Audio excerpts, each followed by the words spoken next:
Hello বন্ধুরা, mobile repairing চ্যানেলে সকলকে স্বাগত। আমাদের কাছে স্যামসাং a12 মডেলের একটা ফোন আছে। এই ফোনটাতে সমস্যা, ডিসপ্লেতে লাইট আসছে না। ফোন আসছে, কল হচ্ছে, কথা হচ্ছে, সমস্ত কিছু হচ্ছে, কিন্তু ডিসপ্লেতে লাইটটা আসছে না এবং ডিসপ্লেতে কিছু দেখা যাচ্ছে না। এই সমস্যার সমাধান আমরা কিভাবে করব এই ভিডিওতে বিস্তারিত আমরা দেখব। সুতরাং চ্যানেলে যারা নতুন, চ্যানেলটি সাবস্ক্রাইব করে আমাদের সঙ্গে থাকবে। যে সকল ভাইরা চ্যানেলের সঙ্গে যুক্ত আছে তাদেরকে অসংখ্য ধন্যবাদ। সো আমরা ভিডিওটি শুরু করব।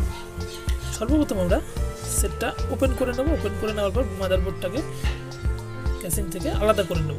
আলাদা করে নেওয়ার পর সব ভালোভাবে আমাদের মাদারবোর্ডটা খেয়াল করতে হবে যে ঠিকঠাক পরিস্থিতিতে আসে কিনা। মাদারবোর্ডটাতে কিন্তু আগে লাইট সেকশনে কাজ করা আছে। এটা লাইট সেকশন আগে কাজ করা আছে, হয়তোবা এর আগেও এই সমস্যা হয়েছিল, সেগুলো কাজ করা আছে। এখানে আমরা ভালোভাবে দেখব যে সমস্ত লাইনগুলো ঠিক আছে কিনা। আমাদের এই ডায়োডগুলো ভালোভাবে চেক করতে হবে। এখানে যে কয়েলটা আছে, কয়েলটা চেক করতে হবে। এবং এখানে যে উপরে দুটো ক্যাপাসিটার থাকে, সেখানে কিন্তু একটা ক্যাপাসিটার আছে। ক্যাপাসিটার ওখানে 20 ভোল্ট শো করবে, 19 ভোল্ট প্লাস শো করবে, তাইলে কিন্তু লাইট আইসিটা ঠিক আছে।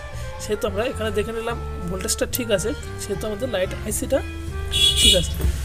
এর জন্য আমরা ডায়োডটা চেক করব এবং কয়েলটা চেক করব। সর্বপ্রথম আমরা কয়েলটা চেঞ্জ করে দেখব যে আমাদের সমস্যা সমাধান হয় কিনা।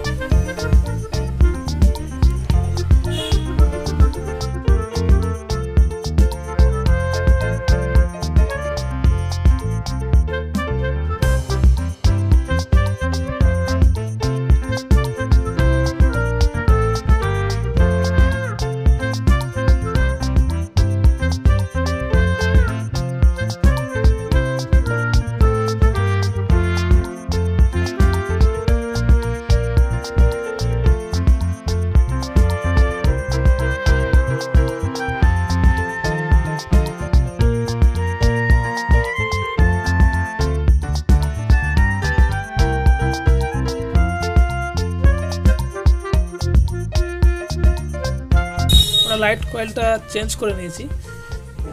এবারে আমরা ফিটিংস করে দেখব আমাদের সমস্যার সমাধান হয়েছে কিনা। এই ধরনের আপডেট ভিডিও দেখার জন্য অবশ্যই চ্যানেলটি সাবস্ক্রাইব করে আমাদের সঙ্গে থাকবে। আমরা সেটটা ওপেন করব। আমাদের সমস্যার সমাধান হয়ে গেছে। সো ভিডিওটি ভালো লাগলে লাইক, কমেন্ট, শেয়ার করতে ভুলবে না। সো সকলেই ভালো থাকবে। দেখা হচ্ছে পরবর্তী ভিডিওতে।